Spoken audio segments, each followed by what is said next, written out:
Welcome to Uncommon Knowledge. I'm Peter Robinson. Andrew Breitbart grew up in Los Angeles, then attended Tulane University. He helped to edit the Drudge Report and was a developer of the Huffington Post. The author of a book entitled Hollywood Interrupted: Insanity Chic in Babylon, The Case Against Celebrity. Mr. Breitbart now manages two of his own sites on the internet, Breitbart.com and a cultural and political site called Big Hollywood. His abiding concern is the politics of Hollywood, which he views as a problem and which he intends to correct. Segment 1, Insanity Chic. Andrew Breitbart, I'm quoting you, in a newspaper interview he gave last year discussing the people who run Hollywood. Quote, yes, quote, I'm telling you they're uninteresting, they're vicious, they're vitriolic, they're really, really not good people, and I'm willing to say that on the record, close quote. Is there any of that you regret? No. What makes them really, really not good people? Well, I'm not saying the entirety, but the ones who have controlled Hollywood for the last 40 years, that quote could be attributed to the campus left as well. It could be attributed to people who are in charge in Venezuela right now.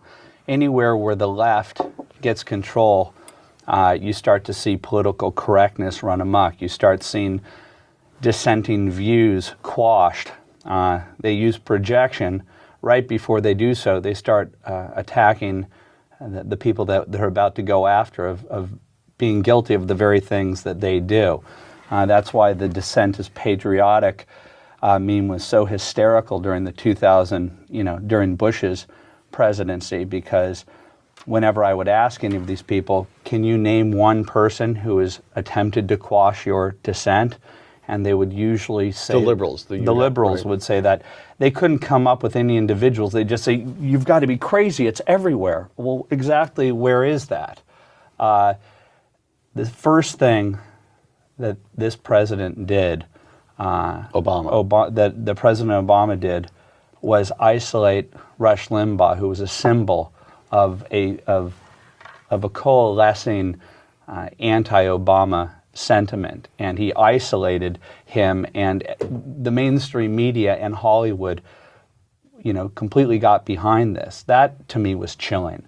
That the Bill Maher's of the world, the Joy Behar's of the world, the entirety of MSNBC, all went after Rush Limbaugh. He hadn't said anything at that moment in time that was anything that was outrageous at all, especially compared to what had been said for the 8 previous years. He was guilty only of a political crime. He disagreed with them and said so vividly. Right. And that was it. Listen, historical question. Golden age of Hollywood, which it wasn't all that long ago. We measured in decades, not centuries after all. Producers, Jack Warner of Warner Brothers was a Republican. Directors, Frank Capra, immigrant from Sicily, a Republican and a conservative. He produces movies such as It's a Wonderful Life, Mr. Smith Goes to Washington. The town in those days produced movie after movie after movie that was fundamentally affirming about American life, fundamentally affectionate even about American life. How did Hollywood go from Republican David Selznick, who produced Gone with the Wind, to liberal David Geffen? What happened? Well, two things. The studio system ended, and now the celebrities are in charge. Okay, explain both of those. Studio system ended. What bearing did that have on the politics? Well, there were people. Actors have always been held in low regard by society, and the businessmen who ran the studios, cleaned up after their messes around town. I mean, that's sort of the L.A. Confidential movie. That changed in the 1960s to a great extent. But I would attribute the majority of this to the Cultural Revolution in the late 1960s, and that at the end part of John Wayne's career, he no longer had the swagger. He was 60-something years old. The movies were no longer original. They were doing the same hackneyed thing over and over and over. Right. And simultaneously, there's a youth revolution going on in the country. And while the left was never able to take over the White House while George McGovern was not able to be victorious, Hollywood was taken over by the left, and they've never relinquished it. And in fact, I would argue that the right has abdicated its place in Hollywood because they were told that you're not wanted here anymore, and they never fought for it. So I don't know who I have more contempt for, the left for its totalitarian behavior towards those that disagree with them, or the right, the conservative movement, for just allowing for it to happen and not to fight back. Segment 2 is, what difference does it make? Let me quote you again. Andrew Breitbart, the popularity of American movies, I'm quoting you, quote, allows for a very parochial political sensibility in this town, Hollywood, to be propagated around the world. And people just assume, well, that's Hollywood, that's the voice of the American people, close quote. So Hollywood is messing up our foreign policy. It's more subtle. Give me what difference does it make that Hollywood is so far to the left? It's a small community, a few thousand lefties running the entertainment business. So what? Well, I mean, would you hire? If Madison Avenue is willing to hire an actor and give him $1 million to sell Sapporo beer in Japan, that actor must be worth that money because they're going to get the audience to buy that specific brand of beer. When the collective of Hollywood sends a message to the rest of the world that affirms the worst narrative about the United States, that only tells half of the story, or perhaps not even half of the story, it ends up having a net effect, especially when a left-leaning European press, their sensibilities are in simpatico. And what I think is at play is a lot of insecure actors who didn't go to college and feel intimidated by people of a higher intellect, take their movies to Cannes or San Sebastian, and they find themselves not around the working class of France or Spain. They find themselves around the elite of the elite of the elite. And they're foolish enough to suppose that just because they smoke their cigarettes like this, French critics are superior somehow. Right. Well, look, there's such a limitation of the point of view that comes out of Hollywood, especially on political movies these days. But even movies like Wolverine that's out right now, I haven't seen it yet, but my teenage boys came home. Right. There's an there's the bad guy in the movie is a repressed military guy who has who in one subliminal scene has a little cross on, his lapel, and or the James Bond, what's his name, Daniel Craig, the new Bond? Yeah. The second Bond movie, which I rented the other evening. The bad guy, it's unbelievable. Right. Well, it's the Americans nonstop. are trying to take over There Bolivia. are two, look, you cannot get a film produced now that has Islamist terrorists. You can get movies produced. In fact, you see them all over the place in which people of traditional values or corporations, American corporations, are the bad guys. And I know people within the system who tell me how this plays out. One thing I've been able to find out over the last 10 years is more money now comes from foreign box office, 65% to 35%. That wasn't always the case. You make most of your money on your foreign releases. So you're catering to the foreign audience, and so we may have an invested we may have an investment against radical Islam, but the rest of the world wants to kind of keep at bay and doesn't want to take them on, doesn't want to foment rage against that community. Domestic politics. In the 2008 election cycle, the entertainment industry contributed $47 million to political campaigns, 36.5 to Democrats, 10.4 to Republicans. So Hollywood contributes to Democrats over Republicans by a margin of about 4-1, which suggests that few thousand people who live down there on the coast of California and Los Angeles and environs exerts an enormous influence over one of the nation's great national parties. Yeah, the first job I took in Los Angeles was working for a producer, and he asked me to take Senator Frank Lautenberg around, and I took him to Don Henley's house, and the senator from New Jersey came out and said, hey, he's going to do a fundraiser for me. He's going to perform, and all the celebrities are going to come. And I started to figure out how this system works. What does New Jersey have to do with Don Henley in Los Angeles? That's fine and good if that's legal. But what I find offensive in this system is that the conservatives that I know in Hollywood, and there are a lot, cannot give money because through a simple FEC search, their names will come up as Republicans, and then the word will spread around town that they're Republican, and there is a strong likelihood that many people who would have ordinarily hired them will not hire them. And thankfully, that behavior was put on display after Proposition 8, because now the American people... Prop 8, remind folks, Prop 8 was just on the ballot here in California a few months ago. It was the Anti-Gay Marriage Initiative. Right.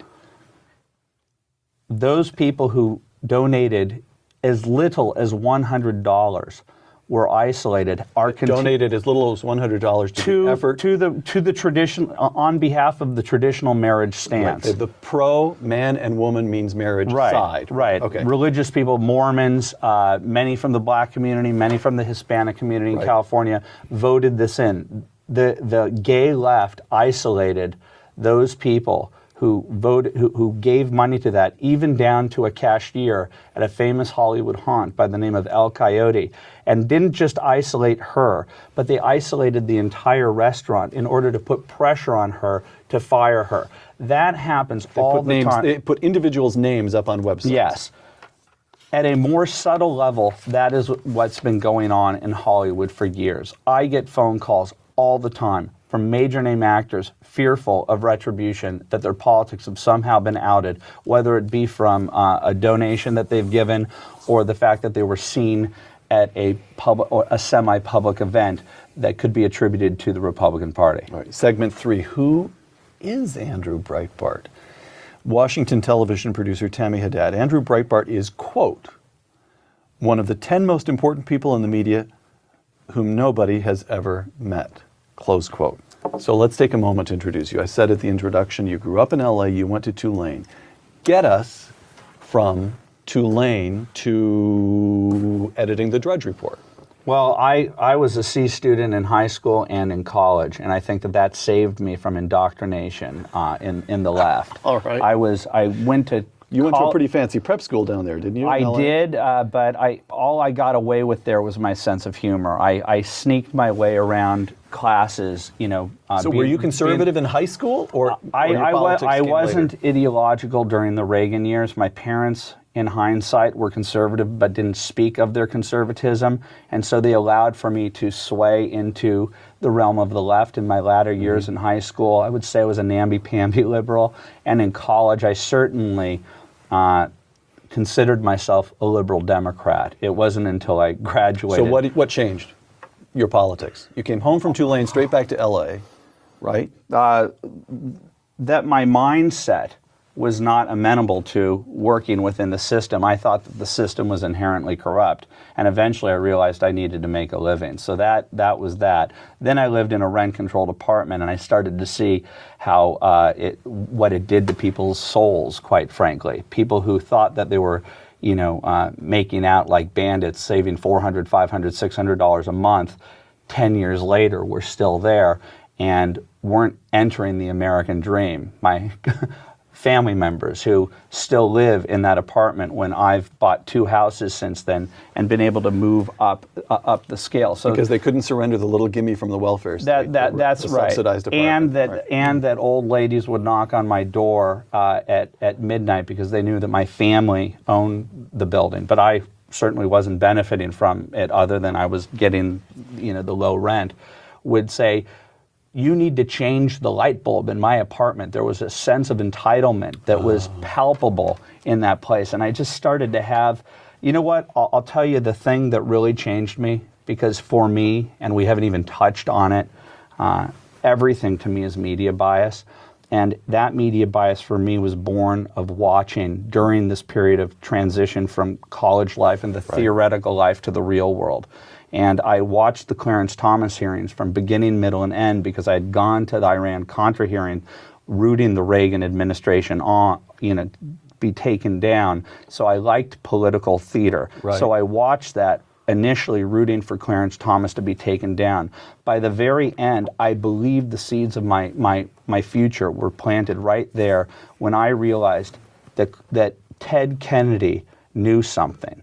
What did he know? That he could ask Clarence Thomas these questions of a man who came from humble beginnings as an African American. What did he know about the media?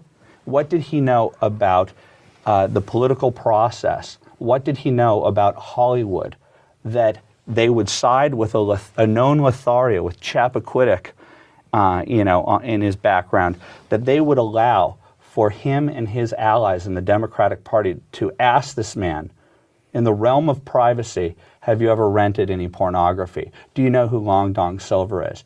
It was so obvious that this was a takedown that eventually I started to see things through what I call the Democrat media complex. Okay, now hold on. You helped Arianna Huffington develop the Huffington Post. So you're now here as Awkward. a leading conservative in Hollywood, and you helped produce possibly the leading liberal website. Explain yourself, Andrew. Am I squirming? Not enough for me. Okay. My first job within the realm of politics, I tripped upon it, and I became Arianna Huffington's director of research. I was her researcher. I helped her with her columns and helped her with books and stuff like that. And She was already liberal. And she was a conservative then.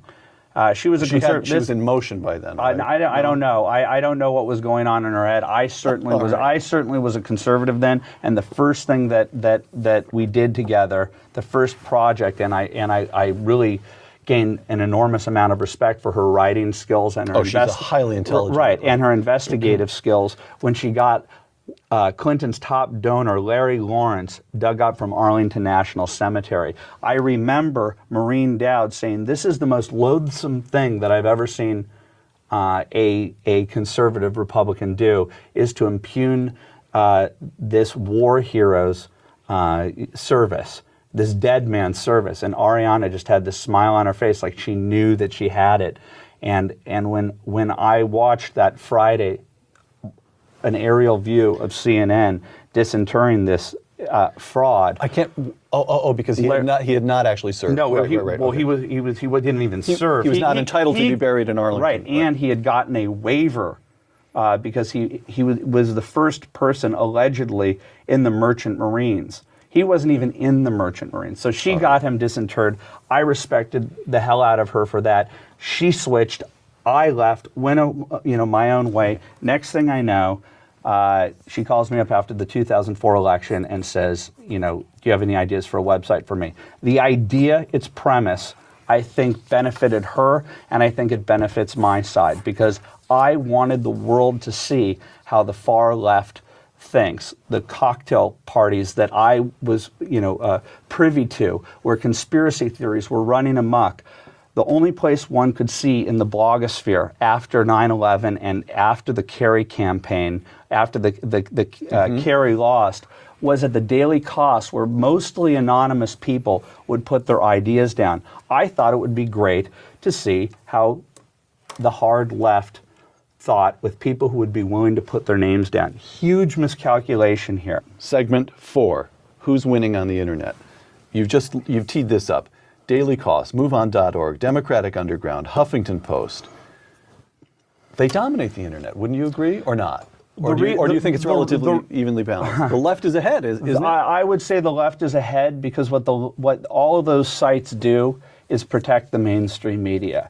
Before those sites became dominant and the mainstream media granted them an authority that they didn't grant the equivalent blog sites on the right, these sites are there to protect them from future Swiftboat stories, to protect them from future Dan Rather stories, because these stories would start rising through the right-wing blogosphere, and people on the left were thinking, we don't want this story to make it to the mainstream media.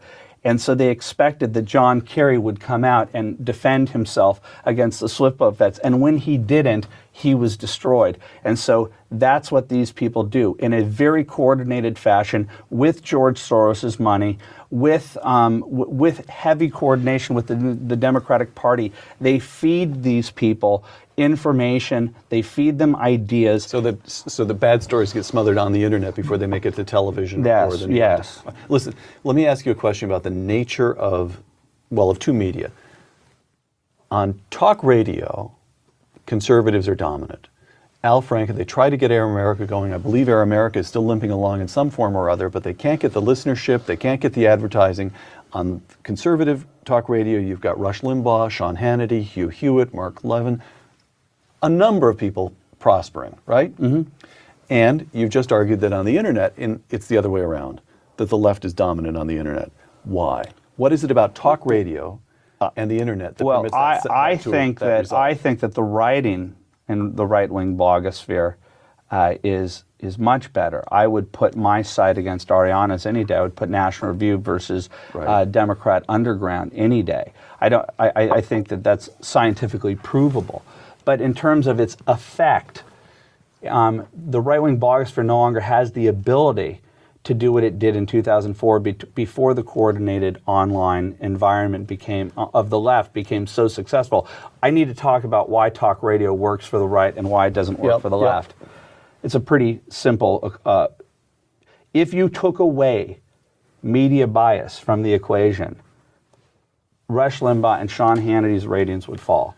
The existence if the subtext of every single story is media bias. They're consuming the media and then they're analyzing and they're showing this is what they're saying, but this is what's really happening out there. And when you are on the left, when the media is so on your side, to try to pretend that the media bias goes the other way, you're going to fall on your face after 2 hours of doing talk radio. When you can't do 3 hours of talk radio every single day saying that channel 360 out of 1,000 on your DirecTV dial is the bane of humanity. Okay, so Rush Limbaugh and Sean Hannity and Hugh Hewitt are premised on reality, and Air America was not. There's a media reality that they're responding to. Right. Okay, Big Hollywood. Why did you found it, and what do you hope to accomplish?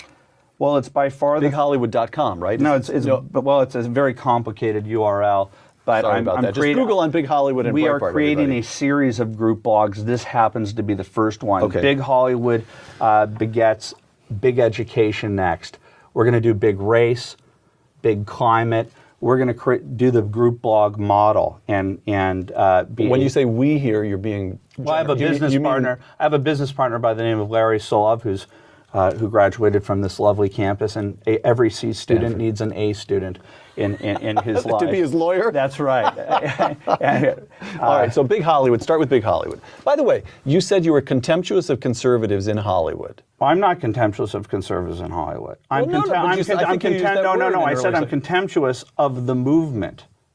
Explain that, and then tell me how what Big Hollywood has to do with that contempt, remedying that. That we have accepted our gilded ghetto of National Review, Weekly Standard, all of the think tanks, that we think that alone is enough to win elections, when it's so obvious the last election proved otherwise. Right, that pop culture matters. So I'm not blaming the holdouts. I am not blaming the holdouts in Hollywood, and there are a lot of them. A matter of fact, they need more help, and that is precisely why Big Hollywood was created. Explain Big Hollywood. Well, when I wrote with Mark Ebner Hollywood Interrupted in 2003. It came out in 2004. It was a reaction to, and this is before the Iraq War, so I'm not going to accept the narrative that the Hollywood left stood behind George Bush and the United States during Afghanistan or after 9/11 in solidarity. This was born from watching how the Bush chimp Hitler, all the commander and thief. That had already started before Iraq. Oh, it started certainly before Iraq. It started before he was, he took the office.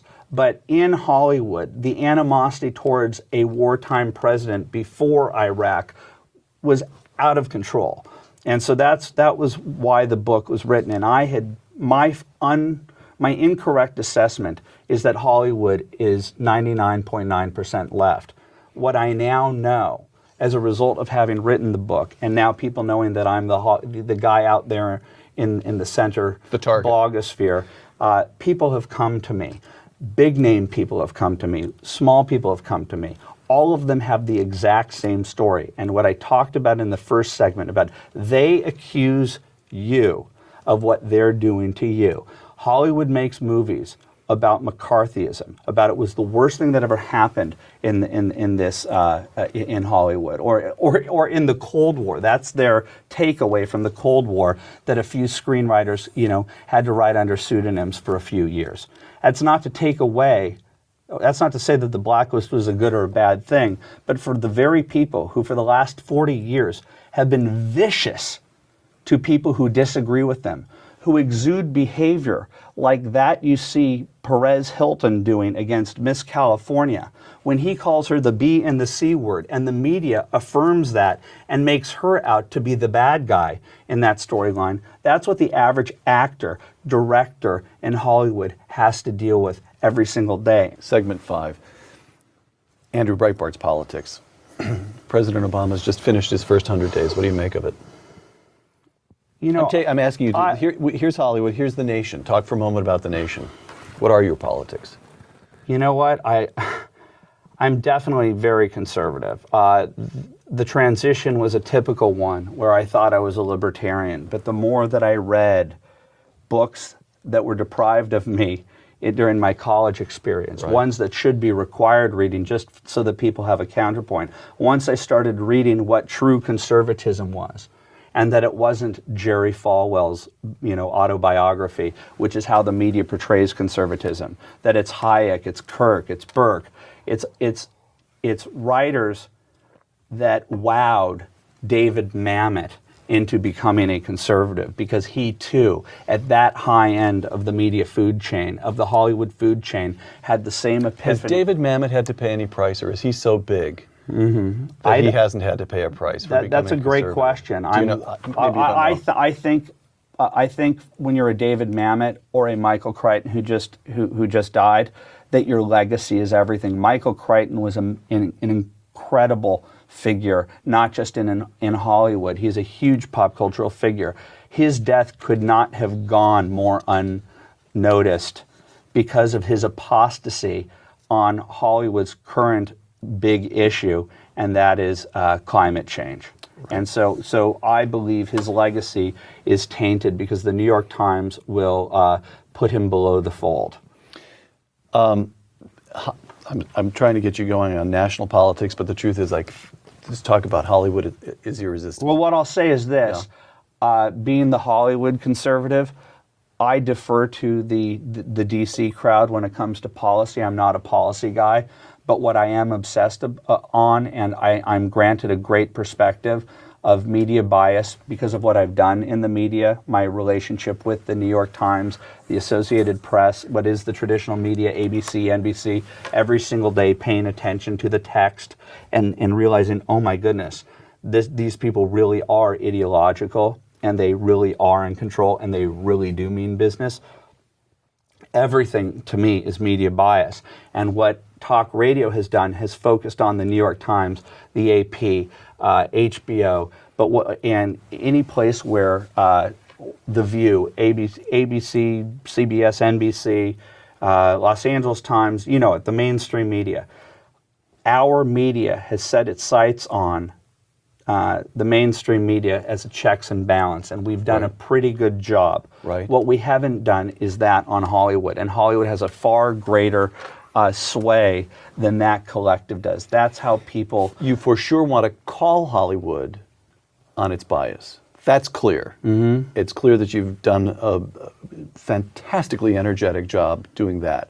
But you also have said in interviews that you won't be satisfied until the culture of Hollywood actually changes. So it's not enough for you just to hold up a sign with a big finger pointing to them and saying, hypocrites. You actually want to... So, here's a question. Listen to this list of movies that came out in 1939 and even 7 decades ago. Gone with the Wind, The Wizard of Oz, Mr. Smith Goes to Washington. Artistic classics, fundamentally affectionate and celebratory of American life. Even Dorothy in the opening sequence in the Wizard of Oz, where Kansas is black and white and the environment is rather gray and withered, she can't wait to go home. There's no place like home, which means, in effect, Hollywood is saying there's no place like America. Can those days ever come back? I don't know, and I think the same question people are asking right now with politics and referring to Ronald Reagan.